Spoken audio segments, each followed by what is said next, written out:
Okay, this is getting close to done, and I just wanted to show you how you can tell. So you see how some of the meat is brown and some is pink. The pink meat is like raw, and the brown is cooked. So you see, you keep chopping it up, and then it gets like more and more brown. When it's all brown, that means it's done. And also, you can tell by touching it too. It's too bad we can't do this part together, but you can when you squish down on the meat, the pink meat feels more soft and squishy to go through. But once it cooks, it feels like tougher and harder. It gives a little bit more bounce back when you try to squish into it.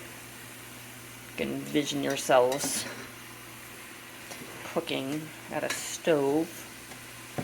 In England, they call the stove the hob. I don't know why. So this is looking pretty good. There's still a little tiny bit of pink, but this is going to continue to cook for a while. So anything that is still, there's no chance that any of this is going to end up raw. So I'm going to clear space for the garlic. Okay. I'm going to put you back in your little perch. I'm adding a can of cat food. I can see better what I'm doing. Okay, perfect. All right. So you can see there the moisture, and a lot of that's because this was frozen turkey. When meat freezes, the cells inside stiffen up, become full of ice, and then when you thaw it, all that ice melts and becomes water, and because of the freezing process, some of the cell walls break down, so just a lot more moisture gets released if you have frozen meat as opposed to fresh. All right, here's some more oil so the garlic can get nice and garlicky and do its thing. This is one thing I like about this cutting board. I don't think I told you earlier because I was just talking to myself, but I don't like this cutting board. It's difficult to use, but it is convenient when it's time to add your ingredients to the pan. You can just pick it up and plop them right in there. All right, so just gonna cook this around. You can smell the difference in it as it cooks. When it's fresh, it smells very pungent and sharp. As it cooks down, it smells more mild and like aromatic. Okay, so I'm just gonna distribute that through the meat, the carne. Okay. Alright. Perfect. I'm gonna add the sauce and the herbs at the same time. I'm just gonna open this sauce. Allegedly, there we go. Smells good. And there we go. Alright. Use the heel of my hand once again to tap on the jar and get all the sauce out that I can. Waste not, want not. That means if you don't waste stuff, if you make good use of your stuff, later on, when you have a need, you won't have to want for anything because you will have stuff that you saved. If that makes sense. I think that's what that means.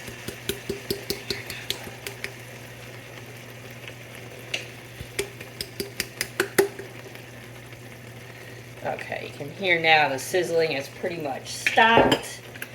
Just gonna stir this up a little bit here. Oh, Stir It Up is a reggae song. I've been wanting to use the song genre pictures that are up on one of your charts over on the wall over there.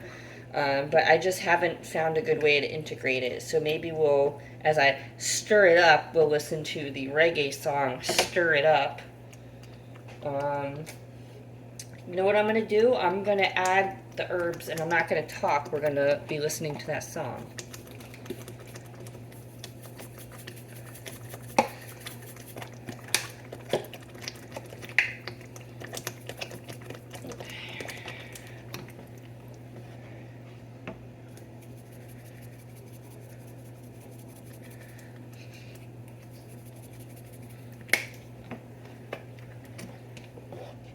Little darling. Okay.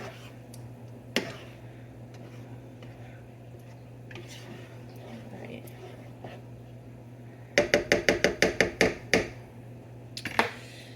Alright. Alright, this is looking pretty good. I'm gonna put these herbs over with the other garlic to take in and show you. These are my house plants. These are two of them. These are both peperomias, or pileas, and I don't really know what that means. We should look that up. But they make me happy. They just grow in the kitchen here. One's dark green, one's light green. Okay, I gotta get a lid for this or it's gonna splatter sauce all over the place. Big lid. Yeah, for my big pot. Okay, there we go. All right, so I'm gonna I put this down very low. You can put things down really, really low when you want the flavors to just mellow and marry. People call it marrying flavors when they go together. So I'm going to let this go.